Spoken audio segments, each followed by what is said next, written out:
بسم اللہ الرحمن الرحیم۔ تو علم حدیث کی تدوین کے حوالے سے کچھ بات آئی۔ آج ہم دو تین باتیں مختصراً دو تین موضوعات کے حوالے سے کریں گے۔ پہلی بات تو یہ ہے کہ علم حدیث کا جو ذخیرہ ہے کتابوں کی شکل میں، اس کے طبقات بنائے ہیں محدثین نے۔ سب کتابیں ایک ہی کیٹیگری کے نہیں ہیں، ایک ہی معیار کے نہیں ہے، بلکہ ان میں معیار میں فرق ہے۔ تو چار بڑے بڑے طبقات بنائے گئے ہیں۔ ایک صحاح مجردہ، یعنی ایسی کتابیں جو صحیح مجرد ہیں۔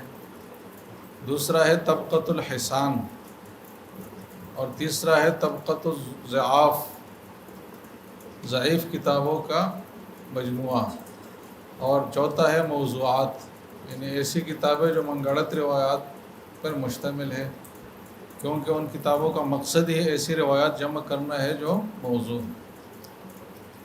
تو صحاح مجردہ کا مطلب یہ ہے کہ یہ کتاب جس میں جو احادیث ہے یہ کم از کم مصنف کے نزدیک یہ صحیح درجے کے احادیث۔ اب جب ہم نے کہا مصنف کے نزدیک، تو اس میں اس بات کا امکان ہے کہ کچھ احادیث اس میں سے مصنف کے نزدیک صحیح ہو، لیکن دوسرے محدثین اس کو اس دپائے کے نہیں مانتے۔ اب پھر ہم گوئے کہ صحاح میں دو قسمیں کریں گے۔ ایک تو وہ ہے جو مصنف کے نزدیک بھی صحیح ہے اور باقی محدثین بھی اس کی صحت پر متفق ہے، گوئے کہ نفس الامر میں بھی صحیح ہے اور محدثین کے ہاں بھی صحیح ہے۔ تو ایک طبقہ صحاح میں سے اعلیٰ درجہ کا ہے، صحاح مجردہ متفق علیہ صحاح، اور دوسرا وہ ہوگا جو مصنف کے نزدیک صحیح کے درجے پہ تو فائز ہے وہ کتاب، لیکن باقی لوگ اس سے کچھ چیزوں میں اختلاف کرتے ہیں۔ تو صحاح مجردہ کا جو پہلا اعلیٰ طبقہ ہے، اس میں تین کتابیں شامل ہیں، ایک بخاری ہے، ایک مسلم ہے، ایک موطا امام مالک ہے۔ ان تینوں کے احادیث مصنفین کے نزدیک بھی صحیح ہے، باقی محدثین بھی اس کی صحت پر متفق ہے، اور جب سارے محدثین اس کی صحت پر متفق ہے تو یہ روایتاً بھی صحیح احادیث ہے اور نفس الامر حقیقت کے لحاظ سے بھی صحیح احادیث۔ سب سے اعلیٰ درجہ ان کا بنتا ہے۔ پھر دوسرے درجے میں آپ نام لے سکتے ہیں مطلب صحیح ابن حبان کا۔ اس میں علامہ ابن حبان نے جو احادیث جمع کی ہے وہ ان کے نزدیک تو صحیح ہے، لیکن ان میں سے بہت ساری روایات ایسی جو دوسروں کے نزدیک ضعیف ہیں۔ تو پہلا طبقہ صحاح مجردہ کا ہے، اور اس میں بھی پھر ذیلی طور پر دو قسمیں ہوئی۔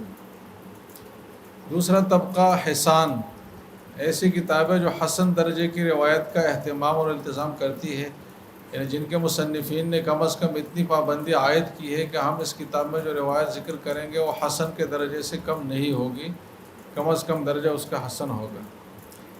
یہاں بھی وہ بات ہے کہ حسن کے درجے سے کم نہ ہونے کا مطلب مصنف کے نزدیک اس کا یہ معیار ہوگا، باقی محدثین اس سے اختلاف کر سکتے ہیں۔ صحاح ستہ میں اس طرز کی جو کتابیں ہیں وہ تین کتابیں ہیں، ایک سنن نسائی ہے، ایک سنن ابو داؤد ہے، اور ایک سنن ترمذی۔ یہ تین کتابیں حسن درجے کی ہیں۔ پھر ان تین میں بھی آپس میں فرق ہے، مکانہ اور مرتبے کے لحاظ سے تینوں ایک ہی درجے کے نہیں ہیں۔ سنن نسائی سب سے اعلیٰ درجے کی ہے ان تینوں میں، پھر دوسرے درجے میں سنن ابو داؤد ہے، پھر تیسرے درجے میں سنن وہ ہے ترمذی۔ تو نسائی مطلب یہ کہ ان تینوں میں مرتبے کے لحاظ سے عالی ہے۔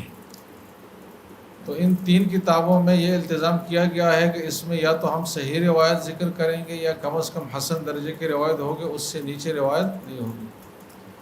اس لیے امام ابو داؤد کے بارے میں مشہور ہے کہ جس روایت پر امام ابو داؤد سکوت کرے تو وہ روایت کم از کم حسن ہوگی، اس لیے کہ امام ابو داؤد نے جس معیار کا اوورآل انتظام کیا ہے، اہتمام کیا ہے، وہ حسن درجے کا ہے، اس کے سکوت کو بھی ہم حسن درجے کا فیصلہ قرار دیں گے۔ یہ دوسرا درجہ ہے۔ اور تیسرا درجہ ایسی کتابیں جو ضعیف روایات پر مشتمل ہے، اس میں کثرت سے ضعیف روایات ہے، اگرچہ اس میں کچھ صحیح اور حسن بھی ہے لیکن اکثریت ضعیف روایت کی ہے۔ اس میں یہ ساری کتابیں اب جامع ترمذی مطلب سنن ترمذی وہ سنن ابن ماجہ بھی اس میں شامل کر سکتے ہیں. اس طریقے سے سنن دار قطنی ہے، سنن بیہقی ہے، مصنف عبد الرزاق ہے، مصنف ابن ابی شیبہ ہے، مسند امام احمد ابن حنبل ہے، یہ سب اب اس میں شامل کر سکتے ہیں. اگرچہ مسند امام احمد بن حنبل کے بارے میں شاہ ولی اللہ رحمہ اللہ کا فرمانا یہ ہے کہ یہ دوسرے درجے کی کتابوں میں شامل ہے، حسان کے درجے کے، لیکن بعد کے محققین نے اس رائے سے اختلاف کیا ہے، کیونکہ سنن امام احمد بن حنبل میں اتنی ضعیف روایات ہے کثرت کے ساتھ کہ اس کو ہم دوسرے درجے میں شامل نہیں کر سکتے، لہٰذا یہ بھی تیسرے درجے میں ہی شامل ہے، جس میں مکس روایات ہیں. اور چوتھے تو وہ ہے جو لکھی گئی ہے اس مقصد کے لیے کہ منگڑت اور موضوع روایت اس میں جمع کی جائے، جو موضوعات کی کتابیں ہیں. جس پہ اس دن بات ہوئی تھی کہ ہندوستان میں سب سے پہلے موضوع احادیث کی کتاب کس نے لکھی ہے؟ محمد طاہر پٹنی رحمہ اللہ. اور کتاب کا نام کیا تھا؟ تذکرۃ الموضوعات. تو ہر خطے کے محدثین نے اس خطے میں جو روایات منگڑت لوگوں میں رائج ہو گئی ہے اس سے بچانے کے لیے، لوگوں کو متنبہ کرنے کے لیے ایسی کتابیں لکھی ہے، تو موضوعات کی کتابیں. تو ایک مختصر بات تو یہ کتب کے طبقات کے حوالے سے تھی. دوسری مختصر بات جرح اور تعدیل کے اصول کے حوالے سے کچھ بات ہے. ویسے لوگوں میں یہ بات مشہور ہے کہ جو روایات صحیح بخاری اور مسلم میں نہیں ہے تو وہ ضعیف ہے. تو یہ جو مشہور بات ہے جو لوگوں کے ہاں، تو یہ غلط بات ہے، ایسا نہیں ہے. یہ بات تو صحیح ہے کہ صحیح بخاری اور مسلم میں جو روایات ہیں وہ صحیح ہے، جیسے کہ ابھی ہم نے کہا کہ وہ صحیح مجرد کی کتابیں ہیں، اور یہ تین کتابیں ایسی ہیں جس کی روایات نفس الامر میں بھی صحیح ہے اور محدثین کے اصول کے مطابق بھی صحیح ہے. یہ بات تو ہے کہ لیکن اس کا یہ مطلب نہیں ہے کہ ان کے علاوہ کوئی صحیح روایت ہے ہی نہیں سرے سے. علامہ عبدالرشید نعمانی رحمہ اللہ نے ابن ماجہ کا ایک مقدمہ لکھا ہے، ما تمس الیہ الحاجہ. اس میں بہت ساری احادیث ایسی نقل کی ہے جو ابن ماجہ میں موجود ہے، اور جس کا روایت اور حدیثی جو اس کا جو مرتبہ ہے ان حدیث کا، اور جو سند کا پایا ہے وہ بخاری اور مسلم کی روایت سے بھی اونچا ہے. تو ترمذی میں ایسی روایتیں ہو سکتی ہیں جس کا پائے سند اور سند کا جو معیار ہے وہ بخاری اور مسلم سے اونچا ہو، تو باقی کتابوں میں بھی ہو سکتی ہے. تو صحیح روایات صرف منحصر نہیں ہے، بلکہ بخاری اور مسلم کے علاوہ جو کتابیں مصنف عبد الرزاق ہے، مصنف ابن ابی شیبہ ہے، اور دوسری کتابیں جس کا تذکرہ جگہ جگہ آیا ہے گزشتہ دنوں میں، تو ان سب کتابوں میں بھی صحیح روایت ہو سکتی ہے. تو یہ ایک بات جو مشہور ہے غلط ہے، اور ایسا نہیں ہے کہ جس کی دلیل بخاری اور مسلم میں نہیں ہے تو وہ کمزور ہی ہے. اس لیے کہ ایسی روایات بھی ہیں جو بخاری مسلم سے بڑھ کر ہے لیکن بخاری مسلم میں وہ نہیں ہے.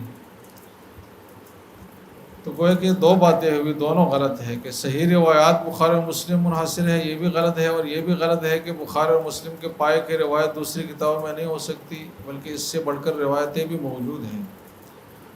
دوسری بات ہے کہ جرح اور تعدیل کا جو بنیادی یہ جو فن ہے یہ سب اجتہادی امور پر مشتمل فن ہے، کیونکہ اس میں ہر آدمی اپنے مشاہدے کو اور اپنے رائے کو سامنے رکھ کر حکم لگاتا ہے. تو جب یہ اجتہادی معاملہ ہے تو اس میں محدثین کے اختلاف ہو سکتا ہے. تو یہ عین ممکن ہے کہ ایک محدث کسی راوی کو ضعیف کہے تو دوسرا اس کو مضبوط کہے.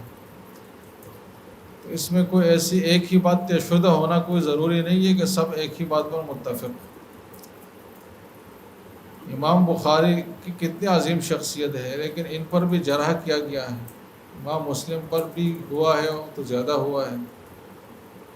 تو کوئی بھی محدث جرح سے خالی نہیں ہے.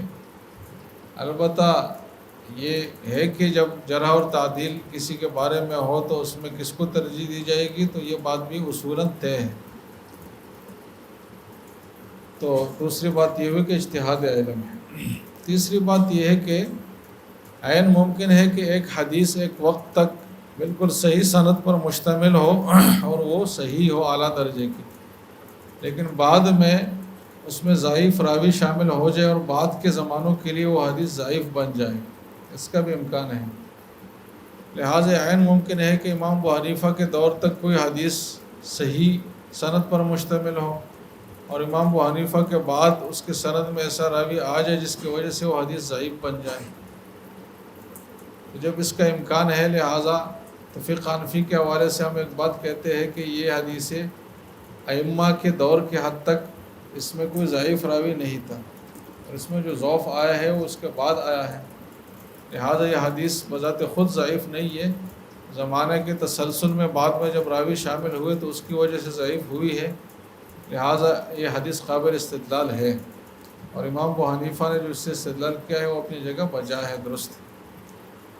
تو یہ بھی ایک امکان ہے کہ ایک حدیث ایک طبقے تک مستند ہو اور ایک طبقے کے بعد دوسرے لوگ شامل ہونے کی وجہ سے وہ ضعیف بن جائے۔ تو یہ جرح تعدیل کے حوالے سے، باقی اب انہاء السکن جو اعلاء السنن کا مقدمہ ہے اس میں بہت تفصیل سے یہ قواعد ذکر ہوئے ہیں، اور اس میں احناف کے حوالے سے جو اعتراضات کیے جاتے ہیں حدیث سے استدلال اور حدیثی ذخیرے کے حوالے سے کہ احناف کے پاس حدیث کا ذخیرہ کم ہے اور ان کی حدیثیں اکثر ضعیف ہے، تو وہ اصول آپ سامنے رکھیں گے تو یہ بات ختم ہو جائے گی، یہ بات آپ کو بے بنیاد نظر آئے گی۔ تو اس کی زیادہ تفصیل میں ہم نہیں جا سکتے، انہاء السکن کے مطالعے سے وہ جب ضرورت ہوگی تو مقصد حاصل ہو جائے گا۔ تیسری بات امام ترمذی کے حالات کے حوالے سے ہے، پھر چوتھی بات ترمذی جو کتاب ہے ہمارے سامنے اس کے خصوصیات کے حوالے سے ہے۔ ان دو میں سے پہلی بات آج کر لیتے ہیں امام ترمذی کے حالات کے حوالے سے۔ امام ترمذی کا پورا نام ابو عیسیٰ محمد ابن عیسیٰ ابن ثورہ ابن موسیٰ الترمذی، ان کی لقب ہے، ان کی کنیت ہے ابو عیسیٰ، اور نام ہے ان کا محمد، اور والد کا نام ہے عیسیٰ۔ تو عیسیٰ والد کا نام بھی ان کا ہے اور ان کی اپنی کنیت بھی ابو عیسیٰ ہے۔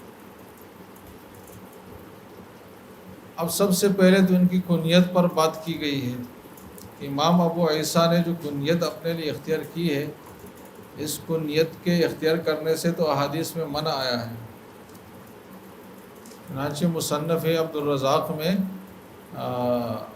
ایک وہ ہے روایت ہے جس میں اس بات کی تصریح ہے کہ یہ کنیت آپ نہ رکھیں، کیونکہ حضرت عیسیٰ کا کوئی والد نہیں تھا، تو کوئی اگر ابو عیسیٰ کنیت رکھتا ہے تو گویا کہ وہ ایک لحاظ سے بے ادبی کے زمرے میں چلا جاتا ہے۔ حضرت عیسیٰ کے والد کوئی نہیں تھے، قرآن نے اس کی تصریح کی ہے، اور آپ عیسیٰ نام کے شخص کے والد کا اظہار کر رہے ہیں، تو یہ قرآن کے ساتھ ایک معارضہ کی کیفیت ہے ایک لحاظ سے، لہٰذا نامناسب ہے، تو احادیث میں اس سے منع آیا ہے۔ تو امام ترمذی نے نامناسب کام کیسے کیا کہ اپنی کنیت انہوں نے ابو عیسیٰ رکھی؟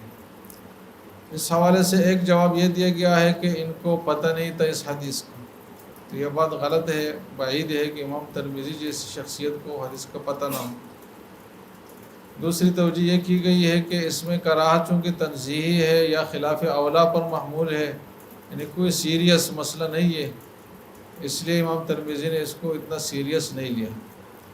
تو یہ بات بھی ان کے شائع نشان نہیں ہے، کیونکہ تقویٰ کے اعلیٰ مقام پر فائز اولیاء اللہ لوگ تھے، تو ان کے بارے میں ہم یہ نہیں سوچ سکتے کہ ایک چیز ان کو خلاف اولا نظر آئے وہ ہمیشہ کے لیے کرتے رہے اور اس کو نوٹس میں ہی نہ لائے کہ یہ خلاف اولا ہے، لہٰذا یہ بات بھی امام ترمذی کے شان سے بعید ہے۔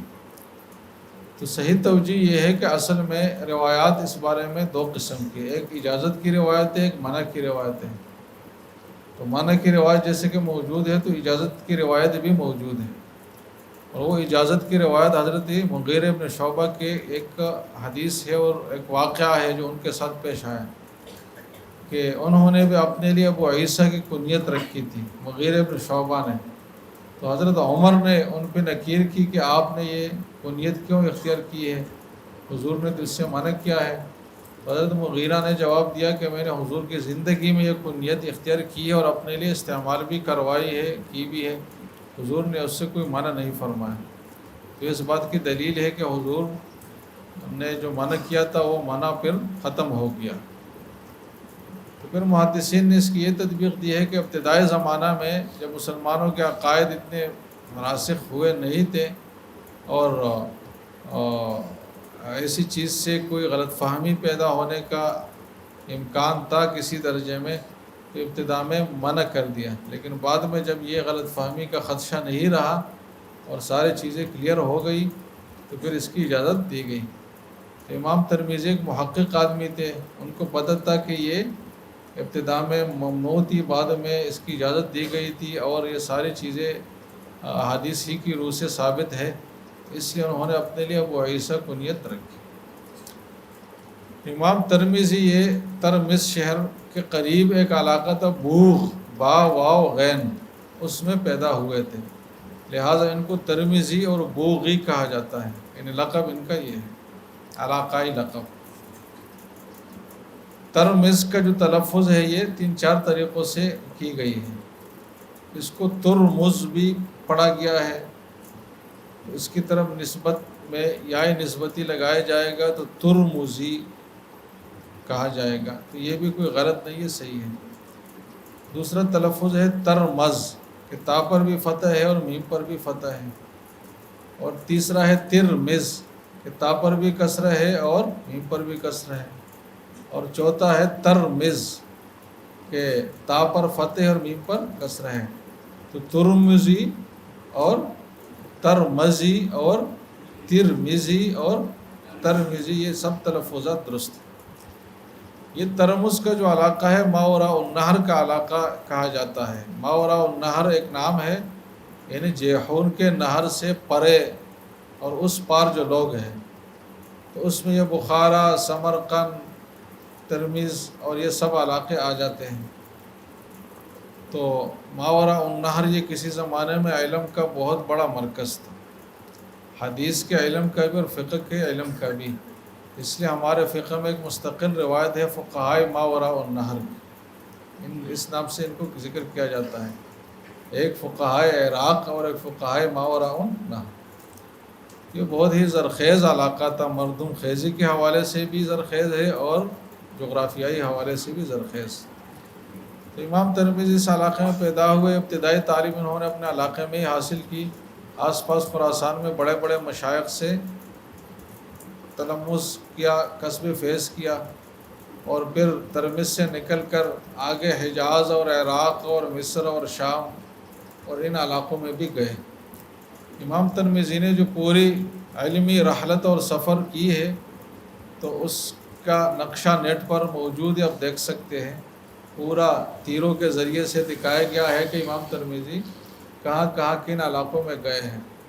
تو ماوراء النہر سے لے کر مصر اور شام تک ان تمام علاقوں میں انہوں نے سفر علم کیا ہے اور مشائخ سے کسب فیض کیا ہے۔ ان کے اساتذہ میں مشہور ترین محدثین شامل ہیں، جس میں امام بخاری بھی ہے، امام مسلم بھی ہے اور امام ابو داؤد سجستانی، یعنی صحاح ستہ کے 3 مصنفین ایسے جو امام ترمذی کا اساتذہ میں شامل ہیں۔ اور امام بخاری کے ساتھ ان کی بہت بڑی عقیدت تھی، اور کتاب میں بہت عقیدت کے ساتھ جگہ جگہ ان کا تذکرہ کرتے ہیں کہ میں نے امام بخاری، جس کو نام سے ہی ذکر کرتے ہیں محمد بن اسماعیل، کہ سألت محمد بن اسماعیل عن ھذا یا سمعت محمد بن اسماعیل، اس طرح بار بار اس کا تذکرہ آپ کے سامنے آئے گا۔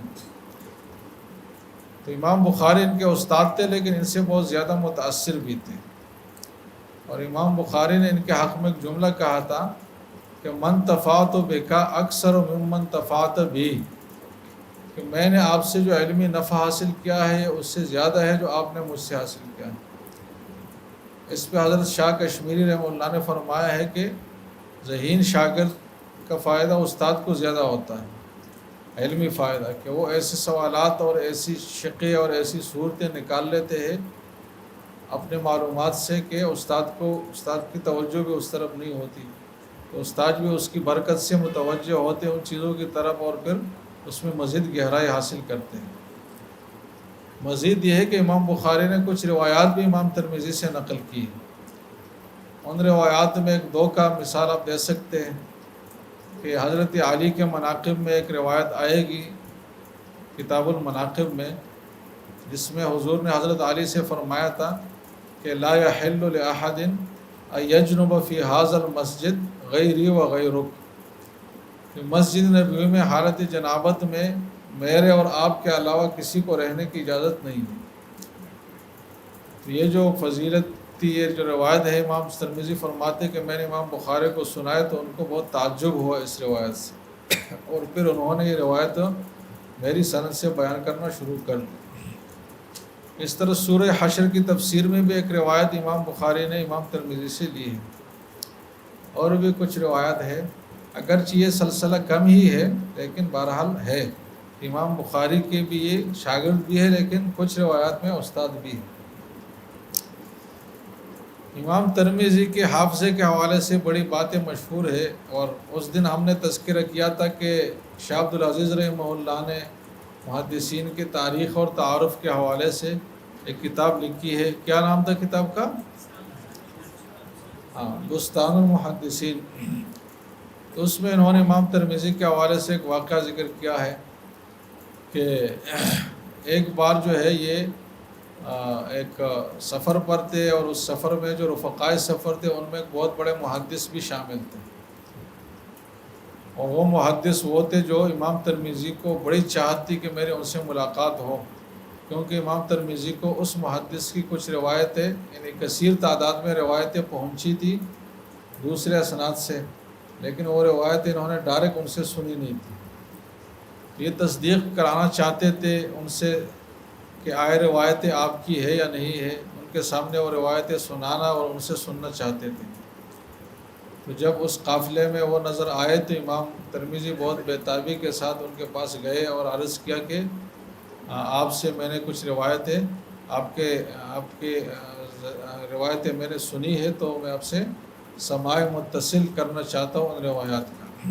تو انہوں نے ٹھیک ہے، آپ اپنی کاپی لے آئے جس میں آپ نے روایتیں لکھی ہے، مجھے وہ سنائے یا میں آپ کو سناؤں گا، تو آپ دیکھ لیں۔ امام ترمذی جا کر گئے، اپنے سامان میں کاپیاں ڈھونڈی تو ان کو ملی نہیں ہے، اس کی جگہ خالی کاغذ پڑے ہوئے تھے۔ اصل میں ان سے بھول چوک ہو گئی تھی کہ جب سفر کے لیے نکل رہے تھے تو وہ کتابیں رہ گئی اور اس کی جگہ خالی کاغذات رکھ دیے۔